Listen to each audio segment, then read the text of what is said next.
بسم الله الرحمن الرحيم.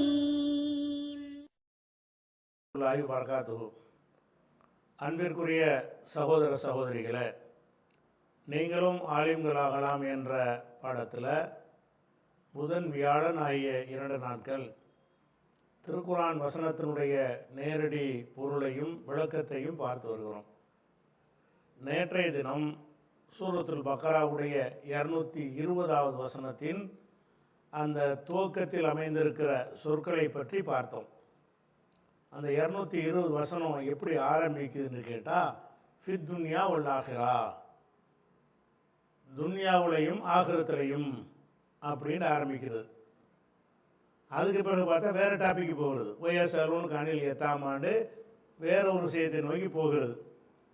அப்போ துன்யாவுலையும் ஆகிரத்திலையும் என்பதை எங்கே கொண்டே முடிக்கிறது? துன்யாவுலையும் ஆகிரத்திலையும்னா அதை எங்கே கொண்டே இந்த சொல்லை சேர்க்கிறது அப்படின்னு பார்த்தீங்கன்னா, இந்த சொல் இதுக்கு முந்தின வசனம் இருக்குல்ல 219, அந்த வசனத்தில் தொடர்ச்சி இது. இது 220வது வசனத்துக்குரிய சொல்லே கிடையாது.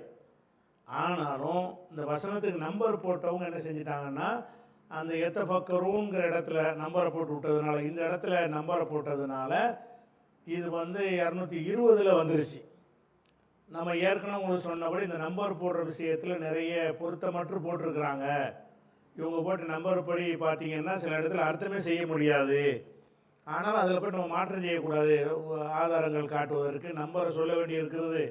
இப்போ ஆளுக்கு ஒரு நம்பர்னு வந்துடக்கூடாது என்பதற்காக வேண்டி அவங்க அந்த பிழையாக நம்பர் போட்ட இடங்களையும் நம்ம அங்கீகரிச்சுக்கிட்டோம். அந்த அடிப்படையில் இது 220 தான்.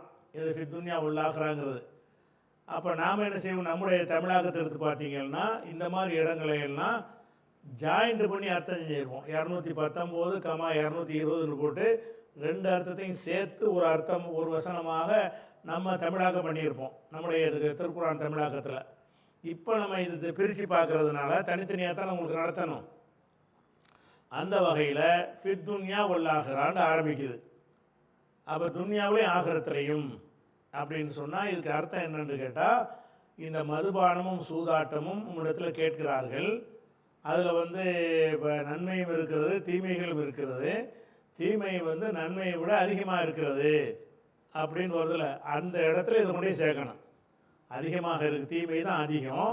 ஃபித் துன்யா, துன்யாவுலையும் தீமை தான் அதிகமாக இருக்கிறது. வல் ஆஹிரா, ஆகிரத்திலையும் தீமை அதிகம். அதுக்கு கிடைக்கிற தண்டனையும் கடுமையாக இருக்கிறது. துன்யாவுலையும் குடிச்சிட்டு சூதாட்டத்தில் அடித்தடிந்து சண்டை செய்கிறவங்க கஷ்டப்படுறாங்கல்ல, இந்த மதுபான சூதாட்டம்ங்கிறது மறுமை வாழ்க்கையும் பாதிக்கிறது, இம்மை வாழ்க்கையும் பாதிக்கிறது என்பதற்கு தான் இந்த வசனத்தை எல்லாம் சொல்கிறான். அப்போ இதனுடைய இது அங்கே சேர்ந்து இருந்திருக்குமே, ஆனால் அர்த்தத்தை நம்ம அங்கே சேர்த்துருப்போம். இவங்க பிரித்து என்ன செய்கிறாங்கன்னா, நிறைய ப்ராக்கெட்லாம் போட்டு இதுக்கு அர்த்தத்தை காட்டுவதற்காக மொழிபெயர்ப்பாளர்கள் செய்வாங்க. ரெண்டையும் ஒன்றா இணைச்சிருந்தாங்கன்னா அது தேவையே இல்லை. இதோடு முடிஞ்சிருச்சா, அடுத்து வருவோம். ஒய்எஸ்ஆர்உனக்க, மேலும் உம்மிடத்தில் கேட்கிறார்கள். அனில் யதாமா, யத்தீம்ங்கிற வார்த்தைக்கு பன்மை பல பன்மை இருக்கிறது. யத்தீம், ஐத்தாம், ஐத்தாம் என்று சொல்வார்கள், அனாதைகள், அது ஒரு பன்மை. யத்தீமுக்கு யத்தாமா என்றும் சொல்வார்கள், அது ஒரு பன்மை. யத்தீம் என்கிற சொல்லுக்கு பன்மை 2 சொற்கள் இருக்கிறது. அதில் ஒரு சொல்லு யத்தாமா என்பது. அனில் யத்தாமா, யத்தீம்களை பற்றி உங்களிடத்தில் கேட்கிறார்கள். யத்தீம்னா யார் என்று கேட்டால், பருவ வயசு அடைவதற்கு முந்தி உள்ள ஆளை தான் யத்தீம்னு சொல்லணும். தாய் தந்தை இல்லாத ஆளுக்கு யத்தீம்னா நானும் தான் யத்தீம். அப்படி பார்த்தா எனக்கு தாய் தந்தை இல்லைல்ல. அப்போ தாய் தந்தையினை இருக்க வேண்டிய வயசில் இல்லாமல் இருக்கணும். அப்போ தாய் தந்தையரை இல்லாத பருவ வயசு அடையாத அவங்க தான் யத்தீம். யத்தீம்னு யாரை சொல்லுவாங்கன்னு கேட்டால், தகப்பன் தான், தகப்பன் இல்லாமல் இருப்பான். யத்தீமுக்கு யாரும் இருக்க மாட்டாங்க, தந்தை இருக்க மாட்டார். அதே நேரத்தில் எது வரைக்கும் அவர் யத்தீம்னு சொல்லலாம்னு கேட்டால், 20 வயசு இளைஞனை போய் யத்தீமுக கூடாது, தகப்பன் இல்லாட்டாலும். யாரை சொல்லணும்னா, 15 வயசு கீழே இருப்பாங்கள்ல, அவங்கள தான் யத்தீம்னு சொல்லணும். அப்போ உனக்கு அனில் யத்தாமா, அனாதைகளை பற்றி கேட்கிறார்கள். அனாதையை பற்றி என்னத்துக்கு கேட்கணும்? அப்படின்னா அந்த கேள்வியே விளங்கிக்கணும்ல. அந்த கேள்வியை எப்படி விளங்கும்னு கேட்டால் அந்த பதிலே விளங்கிக்கிறோம். அதாவது எதுக்கு இதை கேட்குறாங்கன்னு கேட்டால், இப்போ ஒருத்தர் இறந்துட்டார்னு வைங்க, ஒரு அனாதை பிள்ளையை விட்டுட்டு இறந்துட்டார். அந்த பிள்ளை, அந்த எத்தீமை யார் எடுத்து வளர்ப்பாங்க? எத்தீம் காணாலும் அப்போ கிடையாது. சமுதாய தலைவர்களோ அது யார் இடத்துலாம் வளர்க்க மாட்டாங்க. ஒரு ஆள் எத்தீம் ஆகிட்டார்னு சொன்னால் அவங்களுடைய சித்தப்பா, பெரியப்பா, தாய் மாமா இந்த மாதிரியானவங்க தான் எடுத்து வளர்ப்பாங்க. சின்ன பிள்ளைகள் விட்டுட்டு போயிட்டாங்கன்னு சொன்னால் அந்த எத்தீமுடைய பொறுப்பை யார் ஏற்றுக்குவாங்க? அவங்களுடைய குடும்பத்தில் உள்ள நெருக்கமான உறவினர்கள் வந்து பொறுப்பேற்றுக் கொள்வார்கள். அப்படி பொறுப்பேற்று கொண்ட உடனே என்ன செய்வாங்கன்னு கேட்டால், அந்த ஜாகிலியா காலத்தில் அந்த அனாதை பையன் தானே, அவன் பேர் நிறைய சொத்துக்கள்லாம் இருக்கும். அந்த சொத்துக்களை தின்று முடிச்சுடுவாங்க. அனாதையை வளர்க்குறேங்கிற பேரில் அந்த அனாதை பையனோ பெண்ணோ, அப்போ பொம்பளை பிள்ளை எத்தீமாக இருக்கலாம், ஆம்பளை பிள்ளை எத்தீமாக இருக்கலாம். அந்த மாதிரி இந்த எத்தீம்களுடைய சொத்துக்களை வந்து என்ன செய்வாங்கன்னா, வந்து எந்த ஒரு அச்சமும் இல்லாமல் அவங்க தனதாக்கி கொள்வார்கள். அந்த அவங்க எத்தீமுடைய சொத்தில் இருந்து இவங்க சாப்பிடலாம் செஞ்சுக்கிடுவாங்க. இந்த மாதிரியான ஒரு நிலையில் தான் எத்தீம்களை வந்து அந்த எத்தீம்களுடைய பொறுப்பாளர்கள், அதாவது உறவினர்கள் பராமரித்து வந்தார்கள். இஸ்லாம் வந்த பிறகு இதுக்கெல்லாம் வந்து இஸ்லாம் இதை அனுமதிக்காது, எத்தீம்களுடைய சொத்தை சாப்பிட்றதுக்கு ஒத்துக்கிறாது என்ற ஒரு அச்சம் வந்த பிறகு அப்போ அவங்களுக்கு சஹாபாக்களுக்கு சந்தேகம் வருது. ஜாகிலியா காலத்தில் உள்ளவங்க அதை அவங்க இஷ்டப்படி செஞ்சுட்டு போவாங்க. இஸ்லாத்தில் வந்த பிறகு உங்களுக்கு என்ன வரும்? இந்த எத்தீமை பராமரிக்கிறவன் இந்த எத்தீமுடைய காசை நம்ம தின்றக்கூடாது அப்படிங்கிற மாதிரி ஒரு அச்சம் வரும். அதில் இன்னொரு விஷயம் இருக்குது. என்னென்னு கேட்டால், எத்தீமும் வந்து சாப்பாட்டுக்கே வழி இல்லாத ஒரு நிலையில் உள்ள எத்தீமாக இருந்தால் நம்ம சாப்பாடு கொடுத்துருவோம், அவன்கிட்ட சொத்தை எடுக்கிற பஞ்சாயத்து வராது. எத்தீம்ங்கிறதுக்கே பல லட்சங்கள் சொத்து இருக்கும். பாப்பா பணக்காரராக இருப்பார், இறந்துருவார், அப்போ லட்சக்கணக்கான சொத்துக்கள் இருக்கும். அந்த எத்தீமை பராமரிக்கிறதுங்கிறது இவங்களுக்கு கையிலேருந்து போட்டு பராமரிக்க தேவையில்லையில, அந்த எத்தீமுடைய காசுல இருந்தே பராமரிக்கலாம். அந்த எத்தீமுடைய சொத்து பத்து வாடகை வருமானம் அதுகளை வச்சு அந்த எத்தீம்களை பராமரிக்கலாம்.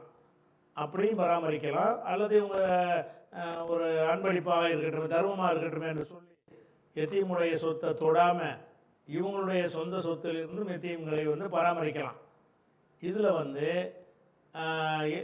இவங்களே கஷ்டப்பட்டுக்கிட்டு ஒரு எத்தீமை பராமரிக்கிறாங்கன்னு வரும்பொழுது அவங்க என்ன செய்வாங்கன்னா, எத்தீமுக்காக வேண்டி தனியாக சமைக்க மாட்டாங்கல்ல. ஒரு வீட்டில் சாப்பாடு சமைக்கிறதா இருந்தால் எல்லோரும் கூட்டாக சமைச்சு என்ன செய்வாங்க, ரெண்டு பேர் எத்தீமும் சாப்பிடுவார், இவங்களும் சாப்பிட்டுக்குவாங்க.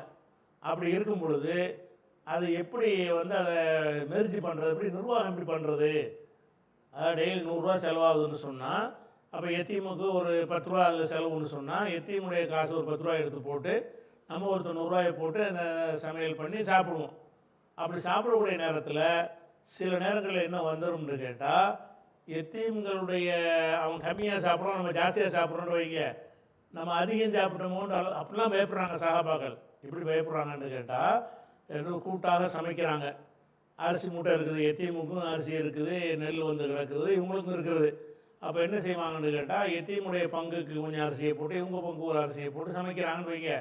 அப்படி அமைக்கும் பொழுது துல்லியமாக கரெக்டாக கோடு போட்ட மாதிரி பிரிக்க இயலுமா? இயலாது. சில நேரங்களில் இவங்களுடைய சாப்பாடை எத்தீம் கூட சாப்பிட்ற மாதிரி வரும். சில நேரங்களில் எத்தீமுடைய சொத்தில் இருந்து இவங்க கூட சாப்பிட்ற மாதிரி வரும். அந்த மாதிரிலாம் வரும் பொழுது நமக்கு குற்றம் வந்துடுமோ? எத்தீமை பராமரித்தான்னா அதுக்குன்னு தனி உலை வச்சு, தனி பானை வச்சு, தனியாக சமைச்சு, தனியாக நிர்வாகம் பண்ணணுமோ? அது பெரிய கஷ்டம் தானே. 2 சோறு ஆக்க முடியுமா? ஒரு எத்தீமை பராமரிக்கிறவங்க 2 பேருக்கும் சேர்த்து தான் சமைச்சா தான் அவங்களுக்கு வேலையும் ஈஸியாக இருக்கும், செலவும் கம்மியாக இருக்கும். அப்படி இல்லாமல் வந்து எத்தீம் காசை நம்ம தொடக்கூடாது. அதனால் அவனுக்குன்னு ஒரு தனியாக ஒரு சமையல் பாத்திரத்தை வச்சு ஒரு கிச்சனை போட்டு அவனுக்குன்னு தனியாக சமைச்சு இது ஏன் இதுன்னு பிரித்தோம்னு சொன்னால் நிர்வகிக்க எவ்வளோ கஷ்டமாக இருக்குது, கஷ்டமாக இருக்கும். சேர்த்து செஞ்சோம்னு சொன்னால் அவன் சாப்பாட்டை நம்ம சாப்பிட்டா என்ன பண்ணுறதுன்னு பயம் வருது. தனித்தனியாக அது நிர்வாகம் பண்ணோம்னா கஷ்டமாக இருக்கிறது. எல்லாத்தையும் ஒன்றா கலந்து போட்டு செஞ்சோம்னு சொன்னால் சில நேரங்களில் எத்தீமுடைய சாப்பாட்டை நம்ம சாப்பிட வேண்டிய ஒரு நிர்பந்தம், ஒரு நிலைமை ஏற்பட்டு போயிடும். அப்போ என்ன செய்கிறது? இதுதான் கேள்வியே. எத்தீம்களை பற்றி கேட்குறார்கள்னா என்ன கேட்குறாங்க? எத்தீம்களை பராமரிக்கிறது பெரிய சிக்கலாக எங்களுக்கு இருக்கிறது. அதுக்கு தான் கேட்குறாங்க, எஸ்அலூனக அனில் யதாமா, யதீம்களை எப்படி பராமரிப்பது என்பதை குறித்து உம்மிடத்தில் கேட்கிறார்கள். குல், நபியை நீங்கள் சொல்லுங்கள், இஸ்லாஹுன் லஹும், அவர்களுக்காக சீர்திருத்தம் செய்வது ஹைருன், அது நல்லது. அப்போ யத்தீமுடைய அந்த பொருளாதாரத்தை சீரமைப்பது, அவங்களுடைய விவசாய நிலைமை இருக்குன்னு வைங்க, அது யத்தீம் சுத்தம் நம்ம போய் அதில் போய் தலையிடக்கூடாதுன்னு இருக்க தேவையில்லை. நீங்கள் நல்ல நோக்கத்தில் என்ன செய்ய, விவசாயத்தை பண்ணுங்க. அவங்களுக்கு இஸ்லாஹ்னா சீரமைத்தல், அவர்களுக்காக சீரமைப்பு செய்வது என்பது ஹைருன். அப்போ யத்தீமுடைய ஒருத்தர் இறந்துட்டாருன்னு நிறைய 10-15 கடை வச்சுட்டு போயிருக்கிறார், அதை ஒழுங்கான நிர்வாகம் இல்லாமல் இருக்கிறது. நம்ம யத்தீமுடைய பொறுப்பேற்று கொண்டவர்கள் அந்த நிர்வாகத்தை எல்லாம் சரி பண்ணி கொடுக்குறாங்கன்னு வைங்க, அது நல்ல காரியம் தானே.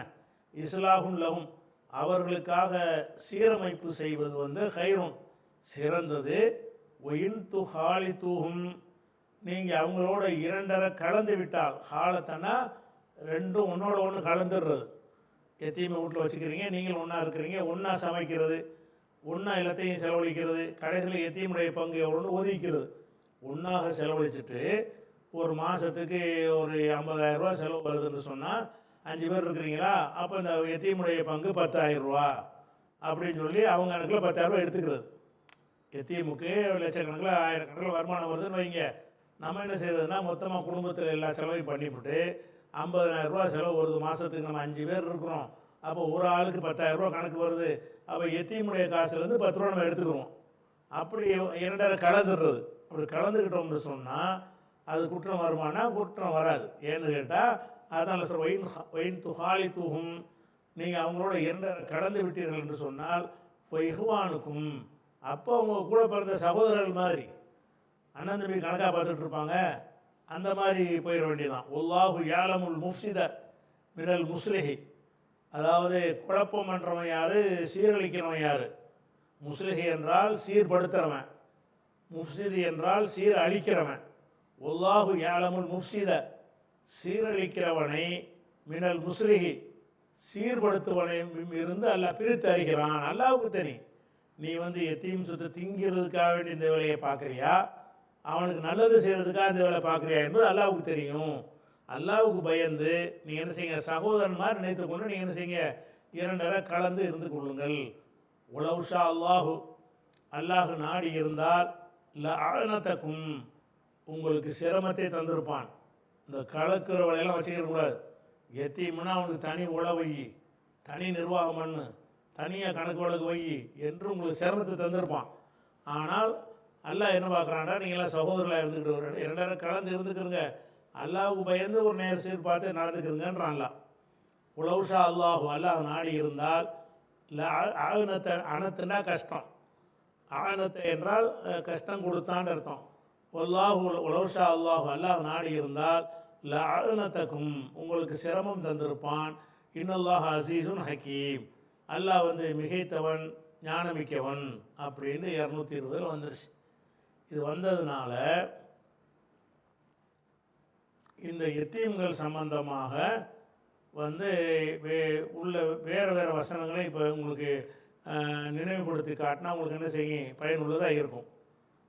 அதாவது ஆத்துல் ஏத்தாம அம்பாளம், அதாவது இது வேற ஒரு இடத்தில் வரக்கூடிய ஒரு விஷயம். அதாவது 4வது சூறாவில் 2வது வசனத்தில் என்ன வருதுன்னு கேட்டால், ஆத்துல் ஏத்தாமா, எத்தீம்களிடம் கொடுத்து விடுங்கள், அம்பாளகும், அவங்களுடைய செல்வங்களை கொடுத்துருங்க. எத்தீம்கள்னு வர்றவங்க அந்த எத்தீம் பருவத்தில் உள்ள வரைக்கும் தான் நீங்கள் நிர்வாகம் பண்ணணும். அவன் வளர்ந்து பெரிய ஆளாகி விவரம் உள்ளவன் வந்துட்டான்னு சொன்னால், இந்த அப்பா அவன் சொத்து, வாப்பா விட்டுட்டு போன கடை இந்த இருக்குது, சாவி வச்சுக்க, இந்த இருக்குது வயல் இருக்குது, பத்திரத்தை பிடிச்சிக்க, இந்த இருக்குது பேங்க் பேலன்ஸ் இந்த எடுத்துக்கன்னு சொல்லிட்டு எல்லாத்தையும் ஒப்படைச்சிடணும். வாத்துல் ஏத்தாமா அம்பாளகும், எத்தீம்கள்கிட்ட அவங்களுடைய செல்வங்களை இணைஞ்சிடாதீங்க, நீங்கள் வழங்கி விடுங்கள். ஒலா தத்த பத்தலுல் ஹபீஸ பி தொய்யிபி,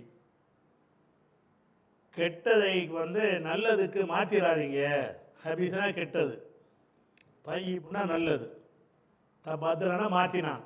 ஒலா தத்த பத்தலு, நீங்கள் மாற்றி விடாதீர்கள், அல் ஹபீஸ கெட்டதை தையிபி நல்லதுக்கு மாற்றிடாதீங்க. அதாவது ஒரு எத்தீமுடைய ஒரு 5 ஏக்கர் நிலம் இருக்குது எத்தீமுக்கு, அதை ஒட்டி உங்களுக்கு ஒரு 5 ஏக்கர் நிலம் இருக்குது. அப்போ இந்த 10 ஏக்கர் நீங்கள் நிர்வாகம் பண்ணிகிட்டு இருக்கிறீங்க.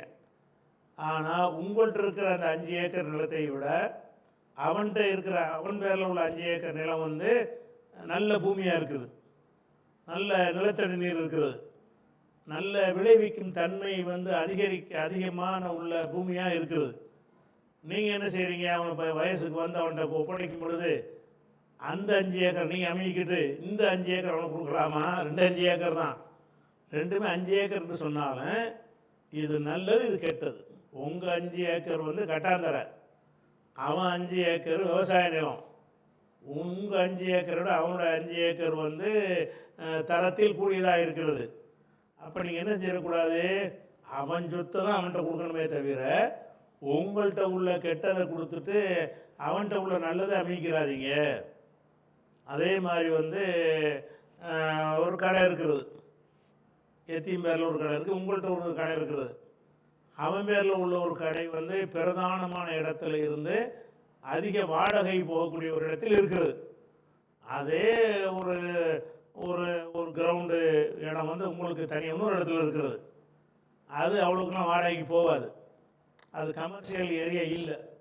நீங்கள் என்ன பண்ணுறது, உங்கள் வாப்பா ஒரு கிரவுண்ட் வச்சுட்டு போனார், இந்த கிரவுண்டை நீ வச்சு அந்த கிரவுண்ட் நான் வச்சுக்கிறேன் அப்படின்னு சொல்லிட்டு லாபம் தரக்கூடியதை வந்து நீங்கள் அமைக்கிட்டு லாபமே இல்லாத லாபம் கம்மியாக வரக்கூடியதை வந்து நீங்கள் அவனுக்கு கொடுத்தீங்கன்னு சொன்னால் இதை மாற்றுறது. வலா தத்தபத்துரு, மாற்றிடாதீங்க. அல் ஹபீஸ பி தையிபி, அல் ஹபீஸனா உங்களிடத்தில் உள்ள கெட்டதை, பி தையிபி அவனுக்கு சொந்தமான நல்லா வச்சுக்கிறணும். கெட்டதுன்னு சொன்னால் உங்கள்கிட்ட உள்ள ஒரு கெட்டதை பி தையிபி அவன்கிட்ட உள்ள நல்லதுக்கு மாற்றிடாதீங்க. அப்போ அந்த எத்தீமுக்கு என்ன உரியதோ அவன் கொடுத்துருது. அது நல்லதாக இருந்தாலும் சரி கெட்டதாக இருந்தாலும் சரி, இதான்ப்பா உங்கள் வாப்பா பேரில் உள்ள சொத்து, இதுதான், இது நல்லதாக இருந்தால் உன்னையை சேர்ந்தது, கெட்டதாக இருந்தாலும் உன்னையை சேர்ந்ததுன்னு சொல்லி என்ன செய்யணும், அமானிதமாக வைத்து அப்படியே நீங்கள் ஒப்படைத்து விட வேண்டும். இது எத்தீம்களை பராமரிக்கிறவர்களுக்குரிய இன்னொரு ஒழுங்கு. அதே மாதிரி வந்து வலாத்தா குழு அம்பாலகம் இல்லை அம்பாளிக்கும், அவங்களுடைய செல்வத்தோடு உங்கள் செல்வத்தோடு அவங்களுடைய செல்வத்தையும் கலந்து சாப்பிட்றாதீங்க. வலாத்தா குழு அம்பாலகம், அவங்க செல்வத்தை நீங்கள் சாப்பிட்றாதீங்க. இல்லை அம்பாளிக்கும், உங்களுடைய செல்வத்தோடு சேர்த்து என்ன செய்யாதீங்க, சாப்பிட்றாதீங்கன்னு இருக்குது. சாப்பிட்றதுன்னா சோறுன்னு மட்டும் வைக்கிறக்கூடாது. எப்படின்னு கேட்டால் ஒரு ஒரு 2 கடை இருக்கிறது அண்ணன் தம்பிக்கு. அண்ணனுக்கு ஒரு கடை, தம்பிக்கு ஒரு கடை. அண்ணன் மூத்தா போயிட்டார். அந்த அந்த அந்த இடம் வந்து அண்ணனுடைய மகனுக்கு வரும், அனாதைக்கு வரும். இப்போ நீங்கள் தம்பிங்கிற பொருள் என்ன செய்கிறீங்க, 2ஐயும் சேர்த்து நிர்வாகம் பண்ணுறீங்க. தம்பியுடைய அண்ணன் பிள்ளையுடைய கடையையும் உங்கள் கடையும் நிர்வகிக்கிறீங்க. 2ம் தனித்தனி கடை. நீங்கள் என்ன செய்கிறது, உங்கள் கடை அவனுடைய மொத்த வியாபாரத்தையும் கணக்கு பண்ணி பாதி பிரிச்சிடக்கூடாது. அவனுக்கு வர்றதை தனியாக நீங்கள் வைக்கணும், உங்களுக்கு வர்றதை நீங்கள் தனியாக பார்த்துக்கணும். 2ஐயும் கலந்து, அவனுக்கு 10,000 ரூபா வரும், உங்களுக்கு 5,000 ரூபா வருமா, 2ஐயும் கலந்து ஆளுக்கு 7,000 ரூபான்னு சொல்லலாமா, ஆளுக்கு 7,500 பிரிக்கலாமான்னா அப்படி பிரிக்க முடியாது. அவனுக்கு வர்றதில் 10,000, அதுக்கு அவங்க கடையில் உள்ள 10,000 அவனுக்கு கொடுத்துரு, உன் கடையில் வரக்கூடிய 5,000 தான் நீ எடுத்துக்கிறணும். அப்போ அவங்க செல்வத்தோடு உங்கள் செல்வத்தை சேர்த்து நெஞ்சிடாதீங்க, சாப்பிட்றாதீங்க. ஒரு 10 ஏக்கர்னால அருகருக இருக்குது, நெல் அறுத்து கொண்டாந்து கொட்டுறாங்க. கொட்டும் பொழுது அவன் 5 ஏக்கர் நெல்லை தனியாக போடணும், உங்கள் 5 ஏக்கர் நெல்லை தனியாக போடணும். இது உங்களுக்கு அவனுக்கு நாக்கணும். அப்படி இல்லாமல் 10 ஏக்கர் நிலை ஒன்றா கொட்டி சரிவதையை பிரிக்கக்கூடாது. ஏன்னு கேட்டால் அவன் 5 ஏக்கரில் இதோட ஜாஸ்தியாக வந்திருக்கலாம், உங்கள் 5 ஏக்கரில் கம்மியாக வந்திருக்கலாம். இதெல்லாம் அதில் அடங்கிடும். வலாத்தா குழு அம்பாலகம் இல்லை அம்பாளிக்கும், உங்களுடைய செல்வங்களோடு அவங்க செல்வத்தை சாப்பிடாதீங்க அப்படின்னு ஒரு சட்டம் அனாதைகள் விஷயமாக இருக்குது. அடுத்ததாக வந்து அனாதைகளுடைய சொத்துக்களை பொறுத்த வரைக்கும் அவங்கள வந்து வயசுக்கு வந்து பெரிய ஆட்கள் ஆன பிறகும் கூட இந்த அனாதை பொறுப்பாளர் வந்து ஒப்படைக்காமல் இருப்பார், இழுத்தடிப்பார். எப்போ அவன் பருவ வயசு அடைஞ்சி விவரம் வந்துருச்சோ, இந்தாப்பா இனிமேல் நமக்கு எல்லாம் நீனே பார்த்துக்கன்னு கொடுத்துடணுமே தவிர அனாதைகளுடைய சொத்துக்களை அவங்க தக்க பருவத்தை அடைந்த பிறகு அவங்கள்ட்ட ஒப்படைப்பதை தாமதப்படுத்தக்கூடாது. அதை சொல்லக்கூடிய வசனம் என்னன்னு கேட்டால், இது 4வது சூறாவில் 6வது வசனம். ஒபுத்தருள் யதாமா, அனாதைகளை நீங்கள் சோதித்து பாருங்கள். ஹத்தா இதா பலகு நிக்காக, அவர்கள் நிக்காகை அடையும் வரை. நிக்காகன்னா பருவம் அடைகிறது. திருமணம்ங்கிறது நிக்காக, திருமணம் செய்கிற ஒரு பருவம் அடைகிறதுங்கிறது 15 வயசு. ஹத்தா இதா பலகு நிக்காக, பருவ வயசை அடைகிற வரைக்கும் அவங்கள சோதித்து பாருங்கள். சோதித்து ஃபைன் ஆனஸ்தும் மின்ஹும் ருசுதன், அவங்கள்ட்ட நீங்கள் பக்குவத்தை நீங்கள் கண்டீர்கள் என்று சொன்னால், ஃபத்ஃபஉ இலைஹிம், அவங்கள்ட்ட கொடுத்து விடுங்கள். அம்வாலகும், அவங்களுடைய செல்வங்களை கொடுத்து விடுங்கள். வலா தகுலுஹா, நீங்கள் சாப்பிட்டு விடாதீர்கள். இஸ்ராஃபன், வீண் விரயமாக, அனாதையுடைய சொத்துக்களை வீண் விரயமாக என்ன செய்ய, 10 ரூபா செலவு இடத்துல 1000 ரூபா செலவழிச்சு என்ன செய்யக்கூடாது, தின்றக்கூடாது. வலா தகுலுஹா இஸ்ராஃபன், வீண் விரயமாகவும். ஓ பிதாரன் ஐ எக்பரு, அவர்கள் பெரிதாகி விடுவார்கள் என்று பயந்தும், அவசரப்பட்டும். அதாவது இப்போ இன்னும் 10 வயசு பிள்ளையாக இருக்கிறான், இன்னொரு 5 வயசில் இவன் விவரம் அழிஞ்சிருவான், எல்லாத்தையும் கொடுக்க வேண்டி வரும். அதனால் இந்த 5 வருஷத்துக்குள்ள அப்படியே காலி பண்ணிடுவோம். அவன் பெரிதாகி விட்டால் கையில் கொடுக்க வேண்டி வந்துடும். அதுக்கு பயந்து நீங்கள் அவசரமாக சாப்பிட்றாதீங்க சொல்லிட்டு, உமன்கான கணியன், இந்த அனாதைகளை பராமரிக்கக்கூடிய ஒருத்தர் கணியன், செல்வந்தராக இருப்பாரையானால், ஃபல் எஸ்தாஃபிஃப், அவர் சுயமரியாதையோடு இருக்கட்டும். அதாவது ரொம்ப பத்தினித்தனமாக இருக்கணும், தொடக்கூடாது.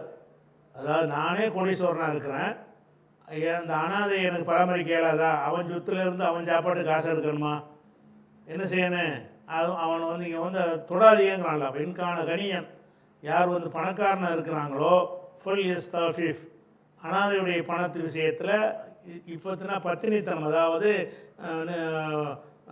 இது சுயமரியாதையோடு இருந்து கொள்ளட்டும். உமன்கான ஃபகீரன், இந்த அனாதையை பராமரிக்கிறவர் ஏழையாக இருந்தார்னு சொன்னால், ஃபல்யாக்குல் பில் மாரூஃபி, நியாயமான முறையில் அவன் சாப்பிட்டு கொள்ளட்டும்.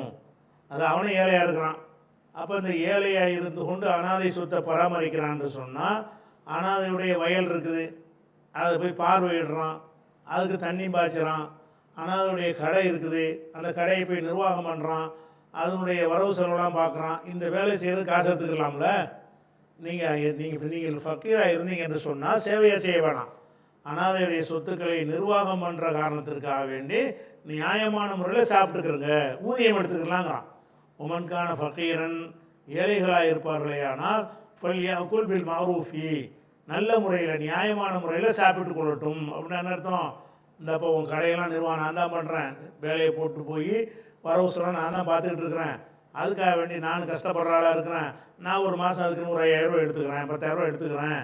அதே மாதிரி விவசாய நிலைமைலாம் இருக்குது, அதுவாக முளைக்காத மாதிரி பார்க்கணும், பார்வையிடணும், உரம் போடணும், தண்ணி பாய்ச்சணும், வேலை வாங்கணும், இதெல்லாம் இருக்குது.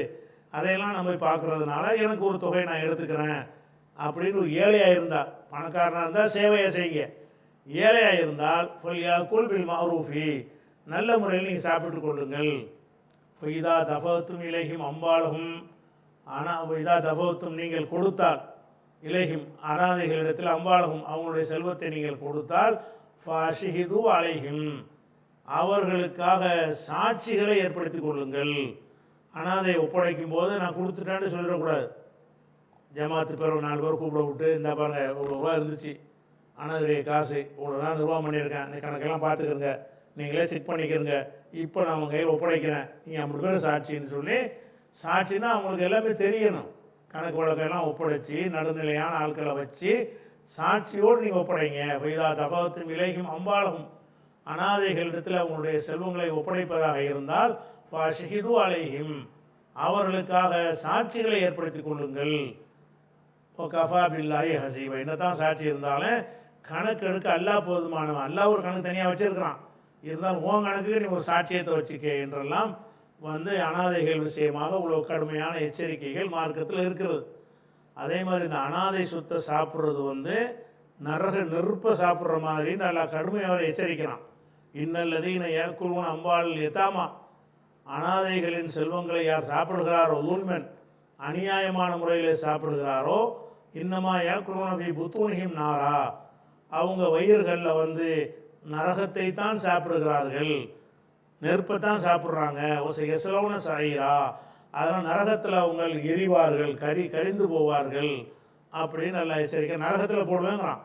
எத்தீம்கள் சுத்த சாப்பிட்டேன்னு சொன்னால் நரகத்தில் கிடந்து எரிய வேண்டி வரும் அப்படிங்கிற அளவுக்கு அனாதைகள் விஷயமாக கடும் எச்சரிக்கை இருக்கிறது. இது ஒரு கேள்வியாச்சா. இப்போ அந்த வசனத்துக்கு மறுபடியும் போயிடுவோம். வசனம் இருந்து அதாவது ஒயசாலூனு கண்ணில் எத்தாமா, அனாதைகளை பற்றி இடத்துல கேட்கிறார்கள். குல், நபி நீங்கள் சொல்லுங்கள், இஸ்லாஹுன் லஹும், அவங்களுக்காக சீரமைப்பு செய்வது ஹைருன், சிறந்தது. ஒயின் துஹாலி தூகும், அவங்களோடு இரண்டரை நீங்கள் கலந்து இருப்பீர்களே ஆனால் ஃபைஹ்வானுக்கும், அவங்க உங்கள் சகோதரர்கள், அதான் கூட பிறந்த சகோதரன் மாதிரி நினச்சி நடந்துக்கிறங்க. ஒல்லாஹு யாலமு, அல்லாஹ் அறிகிறான், அல் முஃப்ஸித சீரழிப்பவனை, மினல் முஸ்லிஹி சீர்படுத்துவனிடமிருந்து பிரித்து அறிகிறான். அனாதை சொத்தை நாசமாக்குறவன் யார், அதை சீர் பண்ணி அதை முன்னேற்றத்துக்கு கொண்டு போகிறவன் யார் என்பதை அல்லாஹ் அறிகிறான். உலவுஷா அல்லாஹ் நினைத்திருந்தால் லஅனதகும், உங்களுக்கு சிரமத்தை தந்திருப்பான். எப்படி சிரமம்? அனாதை சொத்தோடு கலந்துடக்கூடாது, தனித்தனியாக தான் எல்லாம் இருக்கணும்னு ஆக்கியிருப்பான். அந்த சிரமத்தை அல்லாஹ் நாடலை. இன்னல்லாஹ் அசீசுன், அல்லாஹ் வந்து மிகைத்தவன், அவனை எவனும் கேட்க முடியாது. ஹக்கீமுன், நுண்ணறிவாளனாக இருக்கிறதுனால எல்லாத்தையும் கவனித்து இந்த சட்டத்தை உங்களுக்கு தந்திருக்கிறான்னு முடியுதுல. அதனுடைய விளக்கம் தான் இந்த அனாதை சம்பந்தமாக வரக்கூடிய நான் எடுத்துக்காட்டிய வசனங்கள் எல்லாம். அதுக்கு அடுத்தது வந்து 220 முடிஞ்சிருச்சா. இப்போ 21க்கு போகிறோம். 21 என்னது ஆரம்பிக்கிறது கேட்டால் வேறு சப்ஜெக்ட் வேறு. ஒலா தன்கிஹு, நீங்கள் திருமணம் செய்யாதீர்கள். நகஹனா கல்யாணம் பண்ணினான், நகஹ என்கிஹு தன்கிஹு, ஒலா தன்கிஹு இது நஹி ஏவல் விளக்கல் வினை. ஒலா தன்கிஹு, நீங்கள் திருமணம் செய்யாதீர்கள். அல் முஷ்ரிகாத்தி, இணை கற்பிக்கும் பெண்களை நீங்கள் திருமணம் செய்யாதீர்கள். ஹத்தா யுமின்ன, அவர்கள் நம்பிக்கை கொள்ளும் வரை, ஈமான் கொள்ளும் வரைக்கும் நீங்கள் கல்யாணம் செய்யாதீர்கள். அப்போ கல்யாணம் பண்ணுற ஆண்களுக்குரிய கட்டளை என்னன்னு கேட்டால், கல்யாணம் பண்ணுறதா இருந்தால் இணை கற்பிக்கிறவங்களா இருந்தாங்கன்னா நம்ம கல்யாணம் பண்ணக்கூடாது. ஹத்தா யூமின்ன, அவங்க ஈமான் கொள்கிற வரைக்கும் கல்யாணம் பண்ணாதீங்க. அப்போ என்ன செய்வான்னு கேட்டால், ஒரு மனுஷன் வந்து கல்யாணம் பண்ணும்போது யோசிப்பான். என்ன யோசிப்பான்னு கேட்டால், நம்ம இணை கற்பிக்கிற பெண்ணுன்று பார்க்குறோம், அவள் தான் கொஞ்சம் நல்லா கவர்ச்சி அழகாக இருக்கிறா, காசு பணம்லாம் வச்சுருக்கிறா, இணை கற்பிக்காதவள் வந்து அவ்வளவுக்கு பெட்டராக இல்லை அப்படின்னு சொல்லி உங்களுக்கு தயக்கம் ஏற்பட்டுச்சுன்னு சொன்னால், அந்த தயக்கத்தை போக்குற மாதிரி ஒரு அறிவுரையை அடுத்த அல்லாஹ் சொல்கிறான். என்ன சொல்கிறான்னு கேட்டால், ஒரு அமத்துன் மூமினத்துன், மூமினான அடிமை பெண், ஒரு மூமினாக இருக்கிறா, ஒரு பெண்ணான அடிமையாக இருக்கிறா, இன்னொருத்தன் காசு கொடுத்து விலைக்கு வாங்கி வச்சுக்கிட்டு இருக்கிறான். ஒரு அமத்துன் மூமினத்துன், மூமினான ஒரு அடிமை பெண், ஹைருன் மேலானவள், மின் முஷ்ரிகத்தின் இணை கற்பிக்கும் அடிமை இல்லாத பெண் இருப்பாள்ல, அவளை விட மூமினாக இருந்த அடிமை பெண் மேலானவள்.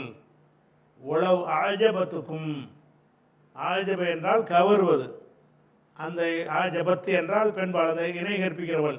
உளவு ஆஜபத்து, அவள் கவர்ந்தாலும், கும் உங்களை, உளவு ஆஜபத்துக்கும் உங்களை, அவள் கவர்ந்தாலும் சரியே, இவளை விட அவள் தான் மேலானவள். உள அமத்துன் மூமினத்துன், அமத்துன்னா அடிமை பெண்ணுக்கு சொல்கிறது, காசு கொடுத்து வாங்குவாங்கல்ல அந்த அடிமைகள். ஆம்பளை அடிமையாக இருந்தால் அப்தும்பாங்க, பொம்பளை அடிமையாக இருந்தால் அமத்தும்பாங்க. ஒரு அமத்துன் மூமினத்துன், மூமினான ஒரு அடிமை பெண், ஹைருன் மேலானவள், மின் முஷ்ரிகத்தின் இணை கற்பிக்கிறவளை விட மேலானவள்.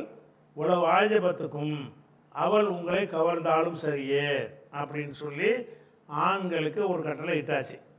அதே மாதிரி பெண்களை இணை கற்பிக்க கல்யாணம் பண்ணலாமாங்கிற விஷயம் அடுத்து வருகிறது. இந்த வசனத்துக்கு கூடுதல் விளக்கங்கள்லாம் இருக்கிறது. இன்ஷா அல்லாஹ் அதை என்ன செய்வோம், நம்ம அடுத்த வாரத்தில் பார்க்கலாம். அஸ்ஸலாமு அலைக்கும்.